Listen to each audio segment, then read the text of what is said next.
Salve galera do canal, tudo na paz? Juan Santos mais uma vez para bater um papinho aqui com vocês no Exibição. E aqui esse vídeo ele não tem uma cara muito boa e também não tem um motivo, digamos assim, muito alegre inicialmente para falar. Eu sei que essa semana foi um pouco triste, né, para a questão dos fãs da cultura pop, porque perdemos o nosso querido Stan Lee. E a internet ela tá cheia aí de homenagens, aí no próprio YouTube eu já encontrei um documentário falando sobre a vida do cara. Vários youtubers fizeram aí a sua parte fazendo homenagens sobre o Stan Lee, né, a trajetória dele até chegar no mundo dos quadrinhos, o que ele queria, o que ele não queria e por aí vai. Eu decidi fazer uma coisa diferente, eu acho que é até um pouco mais interessante. Eu vou falar um pouquinho aqui, de maneira breve, né, o que foi que ele indiretamente fez para que eu me tornasse o que sou hoje. Porque, querendo ou não, o Stan Lee, eu estava até brincando com alguns colegas e alguns meus alunos, né? Porque, assim como educador que sou, eu compartilho também algumas opiniões pessoais que eu tenho com relação à cultura pop em geral. O Stan Lee, ele foi um cara que ele passava muito para os quadrinhos, né? Uma coisa mais assim de dar vida. As histórias com o Stan Lee eram diferentes. Você tinha aquela ansiedade de ver a próxima história. Ele conseguiu fazer com que você se apegasse aos personagens. Eu me lembro que o ano que eu comecei a ler quadrinhos foi mais ou menos ali por volta de 1996, que foi o ano que eu consegui o meu primeiro álbum de figurinhas, que eu também sou fissurado em álbum de figurinhas, né, do Campeonato Brasileiro de 96 na época. E eu com meu avô chegando na banca e ele pega-me e compra um gibi do Homem-Aranha. Aí ali, antes você começava a tentar ler o gibi, a abrir logo, as primeiras páginas geralmente eram quase que uma conversa. E aí eu nunca tomei curiosidade para ver na época ali quem era aqueles caras ali, ele se dava vários adjetivos, né, a equipe dele. Uma coisa interessante do Stan Lee também é que ele não era aquele cara de querer o crédito só para si, né? Ele deveria ter os problemas dele, eu também não sei tudo da vida do cara, mas ele sempre pareceu ser aquele cara de saber compartilhar ali, sabe? E não ficar com tudo para si. E aí, quando eu falo de criação, onde que eu quero chegar com isso pra mim, né? Então, eu pulei muito o Homem-Aranha, né? Inclusive é o meu personagem favorito da Marvel, né? Alguns pensam até que é o Homem de Ferro, né? Mas o Justiceiro, mas não, é o Homem-Aranha. Aí eu vou dizer por quê.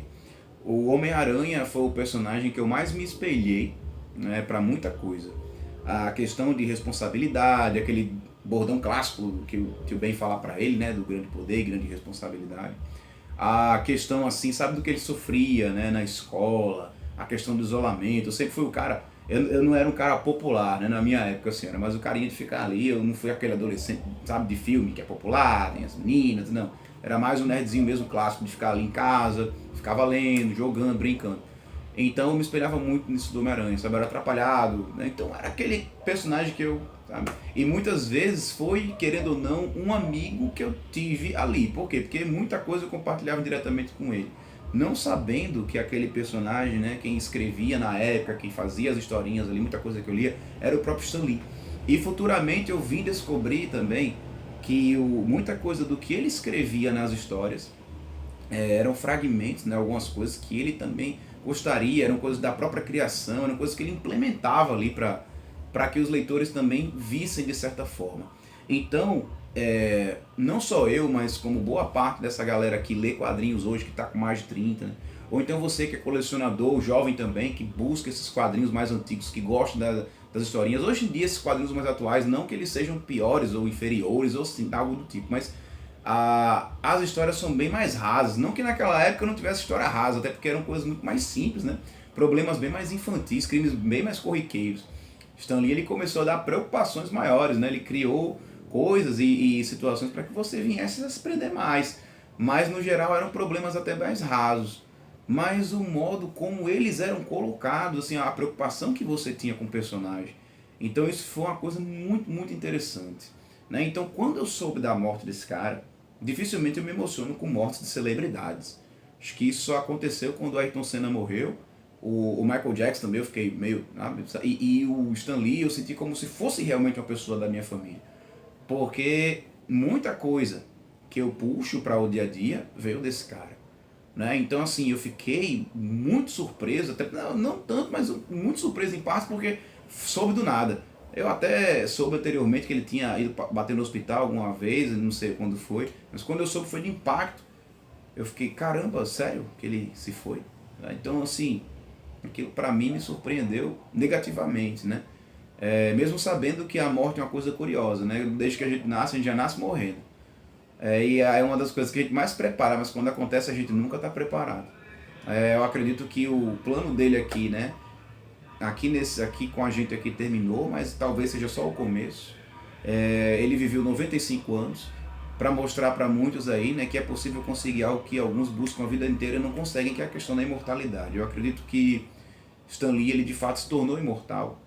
Por quê? Porque em qualquer lugar que você vá, você vê fragmentos desse cara nos personagens dele. Alguns conheciam apenas ele como aquele carinha de aparecer nos filmes Marvel, né?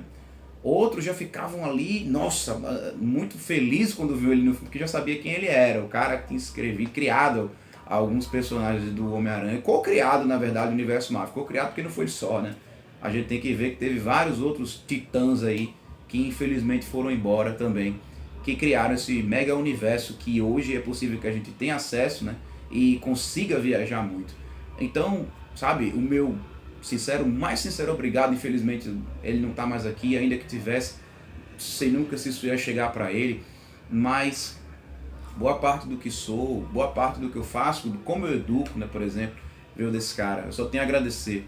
Né? É um cara que, infelizmente, com a sua ida, marca, né, o final da era de ouro dos quadrinhos, né, porque até antes dele tínhamos o Steve Ditko, né, também responsável aí pelo Homem-Aranha durante um bom tempo, né, e foi embora. E só sobrou o Stan Lee, toda essa velha guarda aí, né, dos Titãs. E com isso, com a morte dele, a Era de Ouro, né, literalmente a Era de Ouro tem um fim.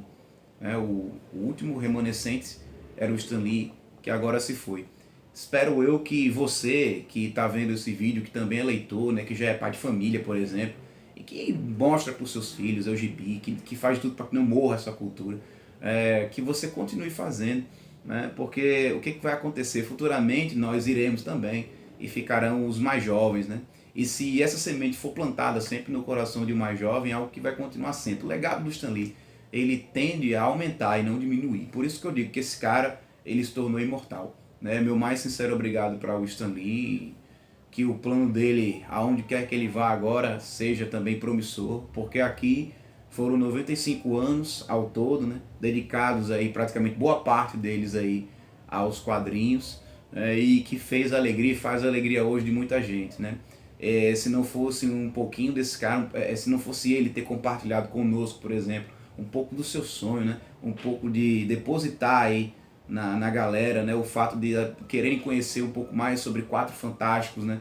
Que tem poderes acima do comum, né? Que foi o quarteto. Futuramente depois viria o carinha que solta teias, o atrapalhado Peter Parker. Então assim, temos muitos personagens aí que apareceram, que quando vieram mesmo aparecer, a gente começou a ficar, nossa, que interessante. Então, se não fosse esse cara ter compartilhado um pouco da sua imaginação brilhante conosco, talvez o nosso universo particular, né, que é uma coisa bem íntima da gente, a nossa bolha, né, que cada um de nós deve ter, o nosso mundinho privado ali, não fosse, né, o que não fosse interessante, não fosse aquela coisa que você tem vontade de ficar ali dentro, que você se coloca na historinha, se não fosse esse cara. Né? Então, não é muito feliz que eu faça esse vídeo, né, um pouco assim, mas a gente deve entender que as coisas não são infinitas, a não ser o legado que esse cara deixou. Então, meu mais sincero obrigado para você, cara, Stan Lee, e encerrando esse vídeo com a homenagem, né, que era aquela palavra que ele sempre dizia, Excelsior.